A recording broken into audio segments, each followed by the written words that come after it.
Al oído de Mar, ¿qué nos cuenta usted al oído hoy?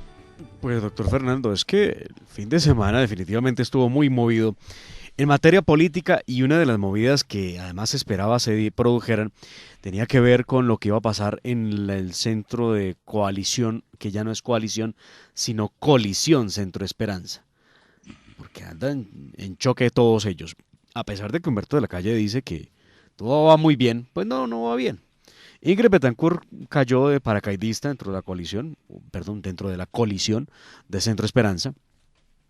Ingrid pretendía lograr vencer a Alejandro Gaviria en esos debates que intentó, donde le enrostraba que él estaba aliándose con la clase corrupta del país para poder hacer política y que a ella le parecía que la coalición Centro Esperanza no debía llevar ese tipo de políticos en el escenario. Eh, en la tarde del viernes, la coalición Centro Esperanza, lo digo a propósito, emitió un comunicado en el que decían, miren, aquí el proceso avanzará, ya ustedes verán quién quiere irse y quién quiere quedarse. No tomó partido de la coalición por ninguno, ni por Ingrid, ni por Gaviria, y los dejó en libertad. Evidentemente Ingrid Betancourt fue la que tuvo que dar un paso al costado. Ingrid cayó, es paracaidista en la coalición, se hizo a un lado, se va de la coalición, evidentemente no renuncia a su aspiración presidencial, eso lo habíamos anticipado en la hora de la verdad del viernes en la mañana, porque esto iba a ocurrir. Y las razones de Ingrid Betancourt para irse pues tienen que ver con que le parece que hay politiquería en el caso de Alejandro Gaviria, pero le preguntaría uno a Ingrid Betancourt, y en el caso de Fajardo, en el caso de Juan Fernando Cristo, en el caso de los Galán, ¿ahí no hay politiquería? ¿O no hay maquinarias? Por supuesto, Demar, claro que las hay. Sin duda, Ingrid Betancourt también estaba en contra de la entrada de Germán Barón, de Miguel Ángel Pinto, provenientes de Cambio Radical, del Partido Liberal. Muy crítica de la candidatura de Alejandro Gaviria, no por Alejandro Gaviria per se, sino por esas alianzas que había hecho. En últimas termina ganando el santismo, porque el candidato por excelencia de Juan Manuel Santos es sin duda Alejandro Gaviria, y terminan ganando las maquinarias al interior de la coalición de la esperanza. Pero escuchemos por favor a la candidata Ingrid Betancourt, líder del partido Oxígeno Verde, quien dio un comunicado para todos los colombianos explicando las razones de su salida. Queridas colombianas y colombianos, recibimos una respuesta por parte de la coalición Centro Esperanza. Se señala la entrada de apoyos de las maquinarias como un error que se lamenta. Sin embargo, no anuncia acción con respecto a los apoyos ya recibidos de las maquinarias a Alejandro Gaviria. Esta falta de posición clara nos obliga a asumir el liderazgo de una batalla que tenemos que dar y ganar en Colombia por una política limpia, justa, y que no le robe las oportunidades a los 51 millones de colombianos que estamos secuestrados por la corrupción. En estas condiciones, nos vemos obligados a dar un paso al costado de la coalición Centro Esperanza. La pregunta que surge de Mar, doctor Fernando, es qué va a pasar con la candidatura de Sergio Fajardo y qué va a pasar con la candidatura de Carlos Amaya, exgobernador de Boyacá, quienes habían recibido el aval del partido Oxígeno Verde, partido liderado por Ingrid Betancourt, que ahora da un paso al costado. Lo que se dice es que el partido que les dará el aval será la Alianza Social Independiente, que avalará la candidatura de Sergio Fajardo y la candidatura de Carlos Amaya, pero en todo caso una pelotera al interior de la colisión Centro Esperanza, como usted muy acertadamente dice, Demar. Ahí tiene, doctor Fernando, usted dirá cómo ve ese intento de coalición que terminó en colisión por cuenta de Ingrid Betancourt. Así la llama usted, la colisión de la esperanza. Menuda colisión la que se hizo, menuda confusión. Yo no sé la gente qué va a hacer para votar ese día. No sé qué va a hacer. ¿Por qué número se va a plegar? ¿Cuál es el número que le interesa? ¿Cuál es el número que no le interesa? Esto va a ser la confusión total y absoluta. Y lo que sorprende es que los candidatos se quitan la camiseta de los partidos sin ningún problema. O sea, Sergio Fajardo y Carlos Amaya, bueno, listo, entonces no podemos por Partido Oxígeno Verde, entonces nos vamos por Alianza Social Independiente. O sea, se van pasando de partido en partido y no hay ningún problema. Yo no sé en qué estará pensando el Consejo Nacional Electoral, la Registraduría Nacional del Estado Civil, si es que no ocurre nada con esos movimientos, pero creería yo que estarían también en el marco de la ilegalidad. ¿Cómo es que puede dar un salto de un partido a otro y sin que nada ocurra?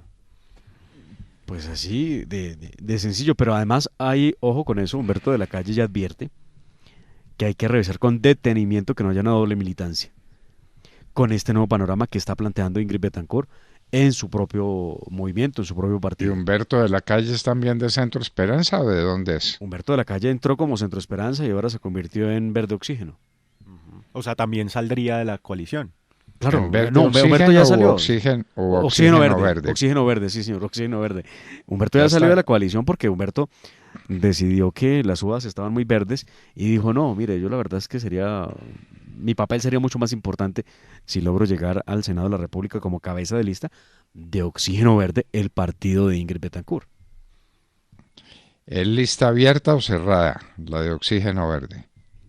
Muy buena pregunta, doctor Ya Fernando. le No busco la respuesta al dato. Eso, Demar. Mientras Demar la busca, entonces de esta manera quedarían dos candidaturas prácticamente definidas para la primera vuelta, que serían la de Rodolfo Hernández, que ha dicho que no quiere ingresar en ninguna coalición, y la de la doctora Ingrid Betancourt, que sale de la coalición Centro Esperanza. Bueno, y se sumaría una tercera, que es la de Gustavo Petro, que yo creo que eso sí está más acordado que cualquier otra cosa, su victoria en el pacto histórico. No deberían ni siquiera convocar a elecciones, pero bueno, con tal de recibir, ¿cómo se llama lo que reciben los candidatos por los votos? La reposición. Eso, Una platica. una platica, los recursos de la Una reposición. platica. Una platica. Bueno, ¿y Oye, cómo es la cosa de que se cocina la coalición de la derecha? Si aquí no hemos hecho otra cosa que decir que está vuelta a pedazos. Pues aparentemente llegará el instante en el que antes del 13 sea posible hablar de esa coalición de la derecha que la integrarían Enrique Gómez Martínez, el senador esta mañana y candidato presidencial John Milton Rodríguez y Óscar Iván Zuluaga, que son una posibilidad de la nueva derecha, pensando en algunos sectores políticos que sea posible que David Barguil y Federico Gutiérrez, que sí estaban de acuerdo con esa coalición y creen que es necesaria de cara a la primera vuelta, terminen yéndose para esta nueva coalición, que vuelvo y repito, sería John Milton Rodríguez, Óscar Iván Zuluaga, Enrique Gómez Martínez, llegaría David Barguil y Federico Gutiérrez. Lo que dejaría, yo no sé si Peñalosa quiere aprovechar y saltar de una vez, lo que dejaría la coalición del equipo Colombia sin mucho, porque, ojo, Char se dice que sigue haciendo tanteos para ver si se va como candidato único de un partido. Algunos lo ubican efectivamente en el Partido Liberal como el candidato del partido. Además, a César Gaviria le están cobrando el hecho de que él no haya logrado a estas alturas de la vida tener candidato único a la presidencia de la República. Se lo están cobrando, ¿cómo es posible? O sea, los partidos tradicionales, el Partido Conservador logró tener su candidato, que es David Barguil, y como el Partido Liberal, que es una fuerza importante, lo es la bancada más grande de cámaras de representantes que tiene el país, la tiene el Partido Liberal, no tiene candidato presidencial. Yo entiendo al expresidente Gaviria de Mar, y es que lo que sucede es que el Partido Liberal está totalmente fragmentado y tomar posición puede terminar de reventarlo. Una parte importante se fue con Gustavo Petro, una parte importante se fue con Alejandro Gaviria, otra parte sencillamente no está esperando pues que las directivas tomen una posición. Entonces pues Gaviria realmente está en una encrucijada y no ha sido capaz, como usted lo dice, de definir un candidato único. Pero yo no veo tan claro lo de esa coalición de derecha, ¿sabe, Demar? Ya escuchábamos a John Milton Rodríguez, que me dejó muy preocupado el mensaje que daba, y es que el trato que le dieron en el Congreso a Colombia Justa Libres y al interior de las coaliciones no ha sido el mejor. Ya decía él que incluso estaban contemplando ir a primera vuelta con su candidatura, pues con candidato único. Claro, uno entiende que ellos no van a mostrar sus cartas en un programa de radio ninguno, porque esto es un hacerse valer. Y si hay algo claro, doctor Fernando Yair, y es que los únicos dos candidatos de derecha en el país, digo de derecha, no estoy hablando de centro derecha, porque para centro derecha pues hay muchos, son John Milton Rodríguez y Enrique Gómez Martínez. Ambos han dicho, no negociamos con el ELN ni con ningún grupo terrorista. Ambos han dicho, esto es con glifosato, acabando la coca. Solamente ¿Usted no pone a Óscar Iván Zuluaga entre los candidatos de derecha? No, el doctor Óscar Iván es de centro derecha. Claro, es que es el candidato de Iván Duque, hay que decirlo abiertamente. No sé, o sea, yo la verdad no lo ubico en la derecha, no. Pero de hecho, por ejemplo, el candidato Óscar Iván, el doctor Óscar Iván, ha dicho, por ejemplo, que él sí negociaría con el ELN. Por supuesto. Por eso hago la diferencia entre estos dos candidatos y los demás. Y que era muy difícil hacer cambios en la JEP y adiciones al proceso de paz. Digamos que las posiciones de Zuluaga lo acercan más al centro. Además porque ha recibido todo el apoyo del presidente de la República, todo el apoyo de Iván Duque. Iván Duque se ha definido como un candidato o como un presidente de puro centro. Incluso, ¿se acuerda usted de esta revista británica The Guardian? Lo ubicaba como un presidente de centro izquierda, un presidente socialdemócrata. Entonces, cuando hizo el test de Guardian lo ubicaba él como más a la izquierda que a la derecha y un poquito más acá que el centro, ¿no? Así es. Digo, más a la izquierda del centro. Más allá, sí. Pero él dice que es de centro-centro, ¿es? De extremo centro. Ah, de extremo centro. Bueno, una contradicción en los términos, ¿no es cierto? Pues muy difícil de entender. La verdad es que yo no sé si alguien ya ha logrado poner el cascabel al gato sobre realmente qué es lo que dicen cuando se refieren a ese extremo centro. Que, bueno, han tratado de explicar, ¿no? Que es lo mejor de la derecha y lo mejor de la izquierda unidos y ahí sale, wow, el extremo centro. Lo cierto es que el único que la tiene clara, y así no le gusta a los oyentes porque dicen, es que usted le hacen propaganda a Petro. No, pues Petro la tiene clara. Lamentable, obvio, lógico que muy lamentable, entre otras cosas, hablando de Petro. Hoy la senadora María Fernanda Cabal le envía una carta a Francisco José Lloreda, el presidente de la Asociación Colombiana de Petróleo, en la que le pide una reunión para analizar las declaraciones del senador Petro y candidato presidencial, en las que está diciendo claramente que él, el 7 de agosto, si llega a ser presidente, Dios no lo quiera, suspende inmediatamente la exploración de petróleo en Colombia. Porque, dice la senadora Cabal, se afectaría cuando menos 15.000 millones de pesos en importaciones por cuenta de la suspensión del petróleo.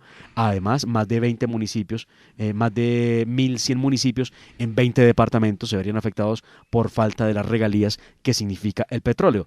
Sin contar con ello la importación de medicinas, importación de tecnología, que de alguna manera se logra gracias a la posibilidad que tenemos de exportar petróleo, la principal materia prima que hoy Colombia está exportándole al mundo.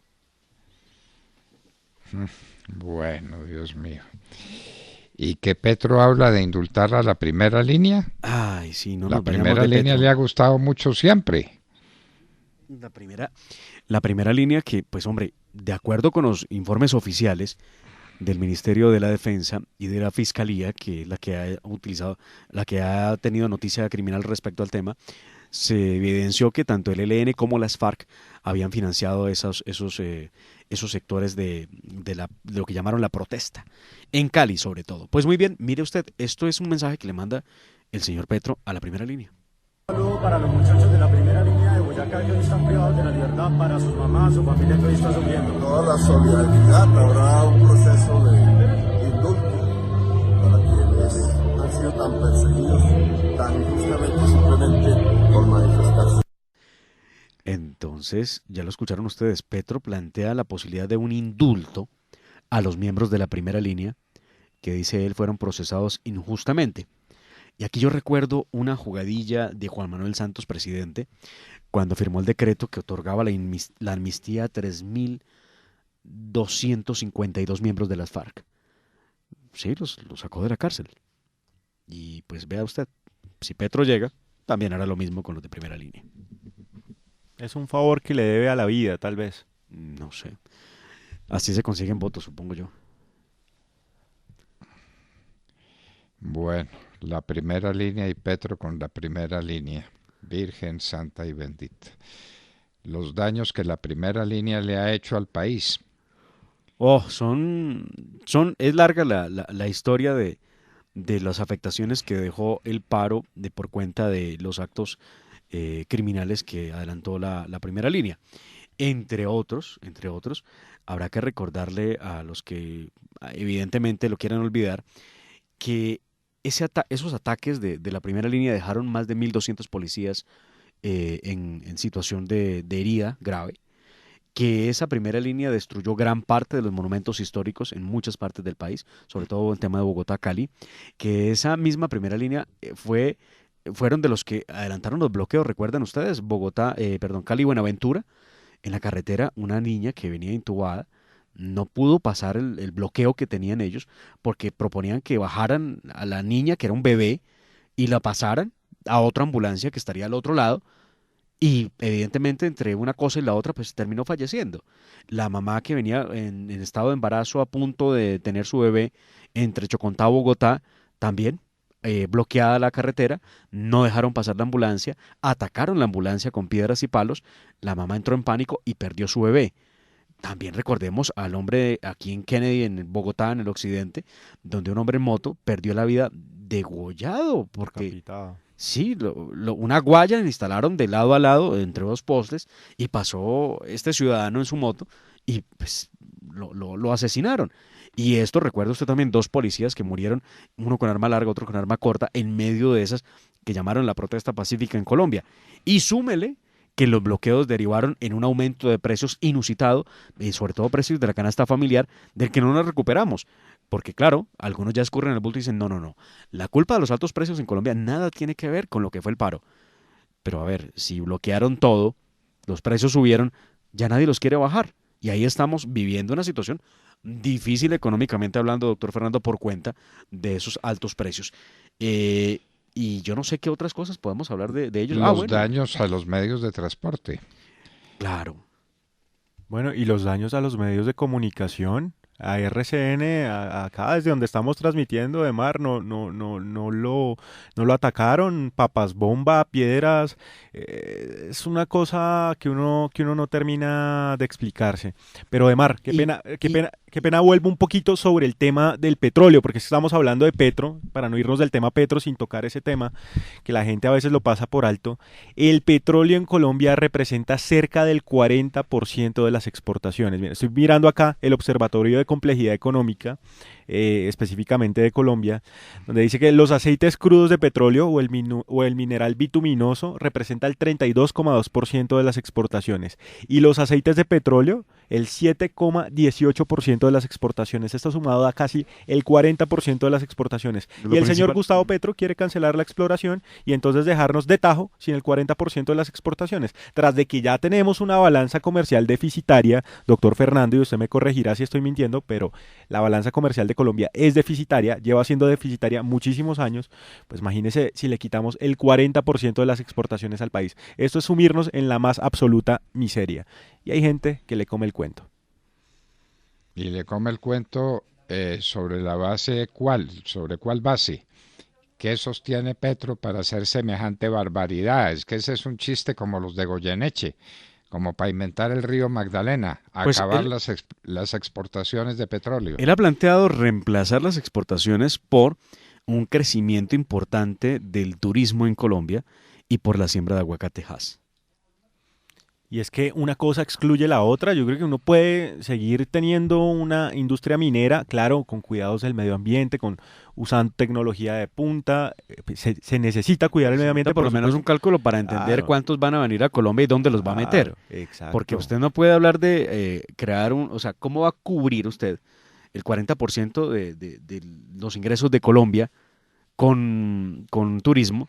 Si ni siquiera ha hecho el cálculo de cuántos hoteles se necesita, ni dónde va a desarrollar el turismo. Y es que necesitamos las dos cosas, minería, turismo y todo, pero es que todo se tiene que desarrollar al tiempo, no es que es una cosa o la otra, que es esa la dicotomía en la que nos ha metido la extrema izquierda. No podemos hacer minería, entonces hagamos turismo, no, hagamos minería responsable y hagamos turismo, por supuesto, pero sin duda son propuestas engañadoras. Ya nos hablaba José Miguel Santamaría acá, el candidato al Senado de Salvación Nacional, de esas propuestas disparatadas de Gustavo Petro, que no tiene ningún fundamento, pero claro que tienen eco en una parte de la población que no sabe de política, que no sabe de economía, que está mal informada. Lo que pasa es que él es un economista muy avesado y por eso puede proponer estas cosas, doctor Fernando. Pero qué horror, por Dios, acabar con las exportaciones de petróleo. ¿Qué tal? ¿Qué tal eso? Acabar con el 40% de las exportaciones en un país que ya es deficitario. Es condenar a ese país a la miseria, al hambre, a la destrucción de todos sus valores. Es inaudito, inaudito. Lo que propone Petro no lo hubiera propuesto Goyeneche en el más fecundo de sus estados delirantes. Le preguntaban a Gustavo Petro en una entrevista este fin de semana si la Colombia Humana era un partido, movimiento político de izquierda. La respuesta es que no, que eso es que eso es la unión de diferentes sectores sociales en torno a unas ideas. En torno a unas ideas, ¿Qué como acabar tal? O con sea, las además, exportaciones de petróleo, por ¿cómo se ejemplo. niega a sí mismo, no? Acabar con las exportaciones de petróleo. Yo no creí que un candidato a la presidencia pudiera llegar a tal estado de delirio, de estupidez, de locura. Acabar con las exportaciones de petróleo. Solamente se le ocurre a un hombre delirante como Gustavo Petro. Bueno, ¿y qué es esto de que el candidato anticorrupción investigado por corrupto? ¿Cuál candidato anticorrupción si todos son anticorrupción? Aquí Hay todo uno, el mundo dice que va a acabar con la corrupción. Lo que no ha dicho nadie es cómo. pues uno que tampoco dice cómo, pero se lo pasa hablando de ello, es Rodolfo Hernández. De Rodolfo Hernández han buscado, han ido al fondo de todos los asuntos alrededor de este hombre que se ha presentado ante el país como una anticorrupción y han encontrado que en el 95 la Procuraduría lo destituyó en segunda instancia de su cargo como concejal de Piedecuesta en Santander porque había firmado un contrato con el municipio después de haber sido elegido en el cargo. ¿Cómo la ve? Se dice que Hernández nunca asistió a la sesión del consejo, que no se posesionó, que mandó una carta renunciando a su investidura a finales del 92 cuando vencía su periodo, pero le cobran también, hoy, recuerde usted que la Fiscalía ha acusado al exalcalde de Bucaramanga por presuntas irregularidades en temas de contratación. Y hay un proceso en contra en estos momentos del señor Hernández, una audiencia que no se ha surtido todavía y que está allí por unas presuntas anomalías en un contrato de un valor de 336 millones de pesos y por eso deberá comparecer ante la justicia. Está pendiente esa audiencia, no se ha llevado a cabo todavía, pero el caso es que le cobran a través de las redes sociales sus ganas de acabar con la corrupción cuando tiene elementos como estos, pues que no le ayudan, digamos, a la hora de hacer su propaganda contra la corrupción. Bueno, tenemos en al oído que hablar del atentado contra el gobernador del Caquetá. No murió de milagro, pero murieron 2 policías, ¿no? Sí, señor. 2 hombres de la policía fallecieron en este atentado terrorista que, doctor Fernando, se produce en el departamento de Caquetá, uno de los departamentos más golpeados por la violencia, pero además se produce por cuenta de los terroristas de las FARC, pues que nunca dejaron el brazalete. Y solo así por encima un balance de lo que fue la semana que acaba de pasar. Ataques terroristas de las FARC y el ELN en el Cesar, en el Valle del Cauca, en el Cauca, en Antioquia, en Guaviare, recuerda, donde quemaron 2 camionetas de la ONU, de los verificadores del acuerdo de paz. Yo creo que ahí se dieron cuenta que no había paz. En norte de Santander y en el departamento de Caquetá con este hecho del gobernador. En estos hechos se dejó cuando menos a 30 miembros de las Fuerzas Armadas heridos, así como 2 policías fallecidos, que son los que llevaba el gobernador del Caquetá, y un militar muerto. También hay que reportar, este fin de semana se produjo el asesinato de 3 miembros de una familia en el departamento del Cauca. Realmente muy, pero muy difícil el panorama en materia de seguridad para Colombia hoy. No, es que en la última semana, en el último fin de semana, tuvimos 29 muertos. ¿Qué más se necesita para comprobar cuál es el estado del orden público en Colombia? Un orden público vuelto pedazos, y vuelto pedazos por cuenta de la cocaína, que es el motor, que es la dinámica de todos estos procesos. Cocaína que está protegida por la Corte Constitucional. ¿Habrá que decirlo otra vez? Corte Constitucional que le ha dado la razón a unas agremiaciones que representan cocaleros respecto de que a ellos no se les llamó para poderles consultar si era posible o no adelantar tareas de erradicación de cultivos mediante aspersión aérea. Y la Corte pues ha dicho que hay que pues, proteger ese derecho fundamental a la consulta previa. Entonces, derecho fundamental a la consulta previa. Hay que preguntarle a los cocaleros si quieren la coca. Así es. Van a decir que la quieren con todo el corazón. Así es, así es. Y el otro tema que viene ahí unido a aquello de la Corte Constitucional tiene que ver con, recuerde usted, doctor Fernando, la sentencia también de la semana pasada en la que la Corte declaró la vulneración masiva en la seguridad de los exmiembros de las FARC y declara el estado de cosas inconstitucional para que entidades del Estado empiecen a hacer lo necesario para garantizar protección efectiva a los desmovilizados de las FARC.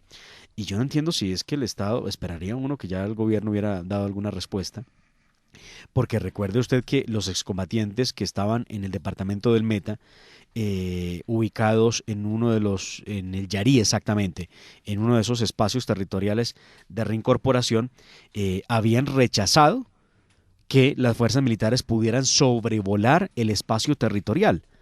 Esto es una noticia que además ellos la explicaron la razón por la que no querían que hubiera presencia del ejército, dizque porque los ponía de objetivo militar. Entonces que no, pero además uno dice, ¿a qué horas el Estado perdió la soberanía sobre un espacio territorial que son unas cuantas hectáreas? Entonces no puede pasar un helicóptero ni puede pasar la fuerza pública, porque los señores de ese espacio territorial que son desmovilizados de las FARC dicen que no.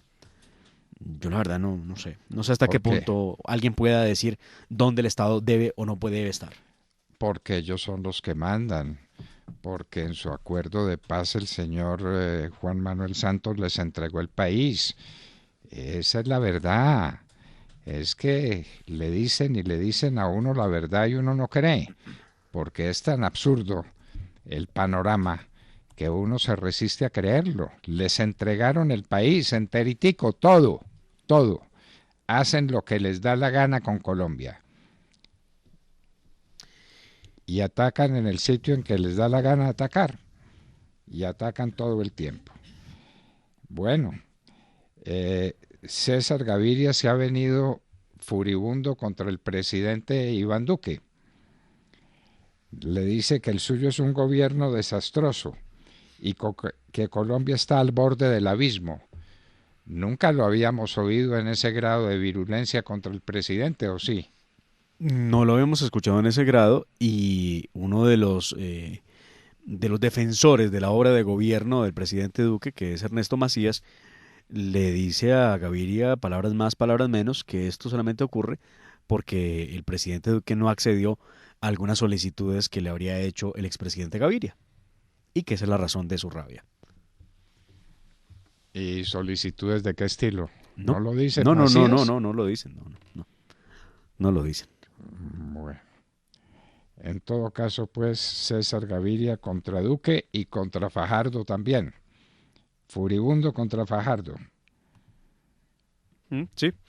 De hecho, lo que ha escrito el senador Macías fue lo siguiente. El expresidente César Gaviria no le perdonará nunca al presidente Iván Duque que no haya cedido a sus presiones burocráticas y clientelistas. Esa será su rabia eterna con Duque. Pues hombre, debieran decir cuáles fueron los cargos y qué es lo que estaba pidiendo. Pues, ¿no? Pues para tener claridad. Bueno. ¿Y qué pasa con Aida Merlano, que hoy da declaraciones ante la Corte, pero desde Venezuela, ¿no es cierto? Sí, claro, porque pues si viene a Colombia la capturan. Entonces, ¿cómo es que a una prófuga de la justicia se le reciben declaraciones en juicio?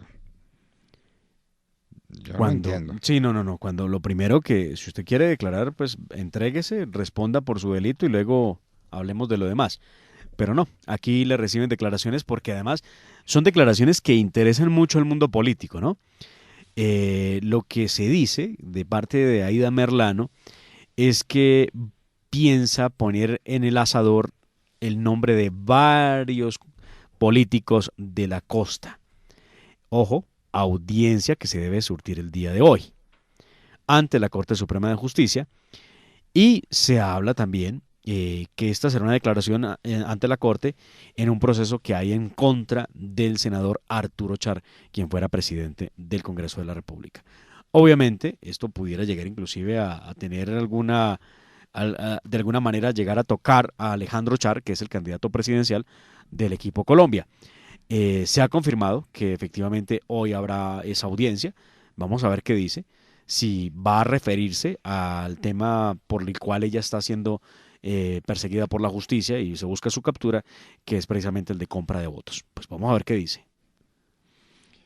Bueno, ¿en qué van los procesos de revocatoria? Porque en Manizales no funcionó, no encontraron las firmas suficientes para pedirlo, pero en Medellín sí, y tampoco hay revocatoria, y en Cali tampoco hay revocatoria. Entonces, ¿en qué quedó esta cacareada revocatoria que no se puede reunir nunca y que no puede ver convocado el pueblo para que se pronuncie sobre el particular? La revocatoria, que si bien es un derecho, doctor Fernando, constitucional y un mecanismo que debiera poder utilizar la ciudadanía, pues tiene todos los problemas habidos y por haber, porque además los mandatarios locales, cuando necesitan atornillarse en el poder, entendieron que a través de la tutela tienen su salvación, y todos proponen incidentes, evidentemente, en medio del proceso, y se frenan. El caso de Cali es que, dicen, se ha reactivado la recolección de firmas, eso yo no entiendo, pensaba que eso iba avanzando.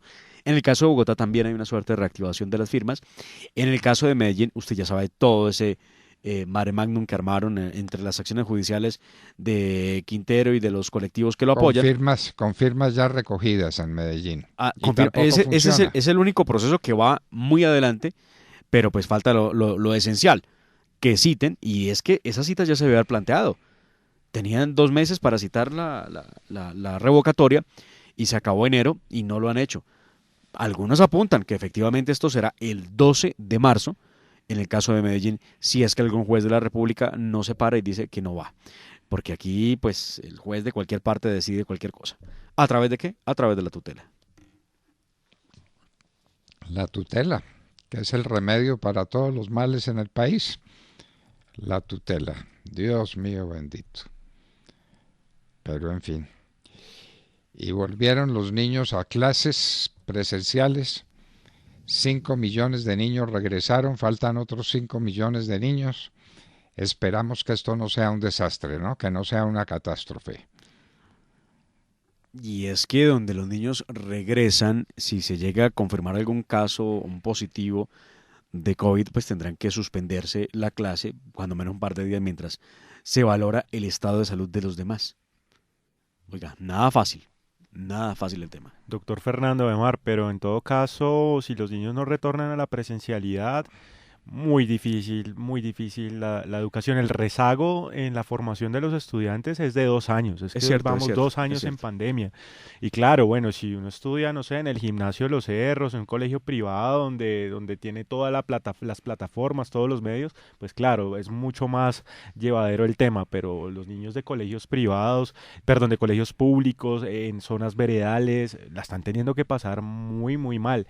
Y eso es un rezago en materia de educación grave, lo que les digo, es un rezago de 2 años. Entonces hay que necesariamente volver a la presencialidad con todos los rigores, con todas las medidas, con todo lo que se pueda hacer, pero es necesario. Sí, para el desarrollo de los niños ha sido absolutamente necesario ese regreso a las clases. Y además que los niños no solo aprenden, digamos, lo que explica el profesor en la pizarra, sino que lo los que niños viven. Exacto, compartiendo, Sí, claro. hablando, las habilidades sociales son sumamente importantes y todo eso se ha perdido gracias a la pandemia. Entonces es necesario el regreso a las aulas de los menores de edad. Comprendemos ese discurso. Lo que nos preguntamos es si eso no va a ser ocasión de una catástrofe epidémica. Esa es la pregunta que hacemos, ninguna otra. Vamos a ver cómo nos va. Algunos niños ya entraron la clase la semana pasada a la presencialidad. En las universidades estamos, doctor Fernando, full. Estamos en plena presencialidad, claro, con muchos temores, obvio. Dictar la clase con tapabocas no resulta sencillo. Los jóvenes pues también con su tapabocas puesto. Ventanas abiertas, puertas abiertas, mucho alcohol, mucho lavado de manos, esperando que todo salga bien. Y claro, la gente con su esquema de vacunación, que eso es bien interesante, eso es bien importante. La gente entiende que hay que vacunarse, eso es realmente importante. Bueno. Aquí por lo menos no ha hecho carrera el tema de antivacunas, como en el Canadá, por ejemplo. Sí. O en otros lugares en Europa donde exigen que no se le obligue a la gente a vacunarse para poder entrar a un lugar público. Y es que cada quien tiene derecho de admisión, se reserva ese derecho. Sí, claro, el derecho a contaminar a los demás. Sagrado derecho, bendito derecho, a contaminar al resto de la gente. Bueno, y hablando, ya que habló usted del Canadá, hay que hablar de los temas internacionales, porque tenemos una noticia muy grave, y es que Rusia, China, Irán y Corea del Norte se están aprovechando de la difícil situación interna que tiene el presidente Biden en los Estados Unidos. La situación de Biden es una situación grave.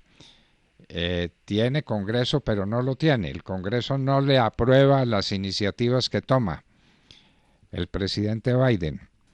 Entonces se aprovechan y hacen lo que les da la gana y se comportan de cualquier manera con la sabiduría, con la seguridad, de que los Estados Unidos no harán nada, como efectivamente no están haciendo nada en medio de esta crisis.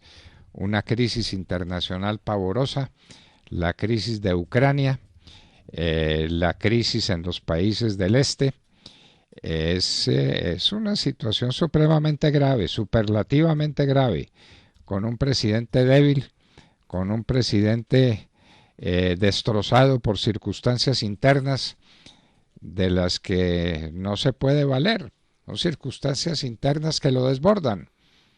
Así es, doctor Fernando. Pues el presidente Joe Biden se ha encontrado, claro, con un Congreso en el cual en teoría tiene las mayorías, tiene una mayoría simple, pero recordemos que en Estados Unidos está el filibusterismo, y el filibusterismo necesariamente significa que para aprobar un proyecto de ley necesita el apoyo del 60% del Congreso. Es decir, que Joe Biden no solo necesita de los votos de los congresistas demócratas, sino que necesita una porción importante de los congresistas republicanos, y el Partido Republicano ha hecho una férrea oposición a la presidencia de Joe Biden por muchos motivos, porque está rodeado de gente de izquierda. Kamala Harris, su fórmula vicepresidencial, una izquierdista radical.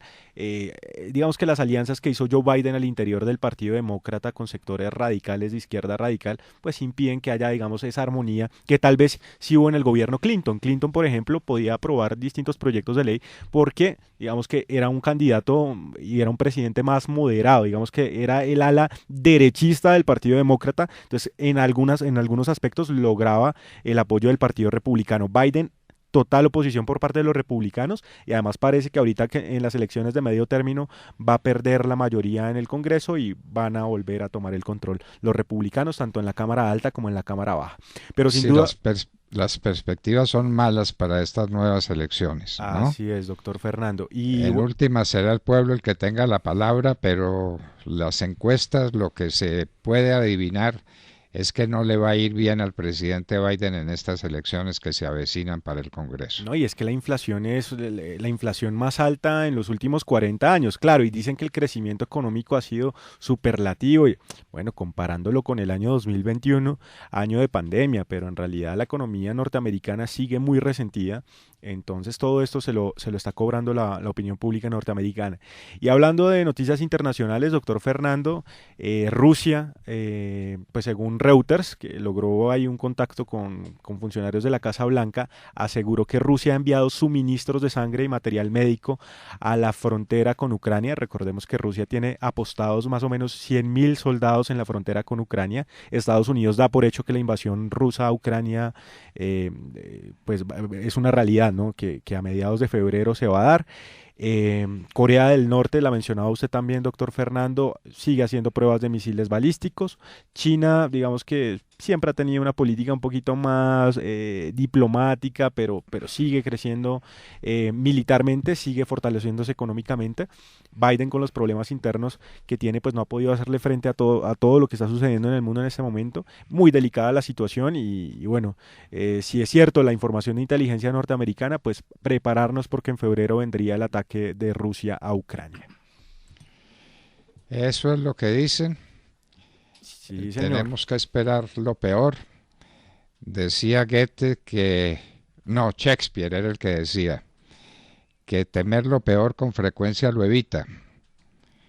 Entonces hay que temer lo peor para tratar de evitarlo, para que se cumpla el dicho de Shakespeare: temer lo peor con frecuencia lo evita. Bueno, queridos amigos, Estas eran noticias, asuntos, comentarios que les dábamos a ustedes a esta hora de la mañana. Y antes adelante. Antes de irnos Sí. de este al oído, una deuda que esta sí no será histórica, porque usted nos preguntaba si el partido de Ingrid Betancourt, que es Oxígeno Verde, está en el tarjetón y de qué manera. Pues vea usted, de Oxígeno Verde, claro, como acaban de entrar, entran en coalición y lo hacen con la coalición Esperanza, que son unos partidos que en el tarjetón del Senado no lograron tener más del 16% del caudal electoral en las elecciones pasadas, por lo mismo se les permite hacer coalición para construir listas al Senado.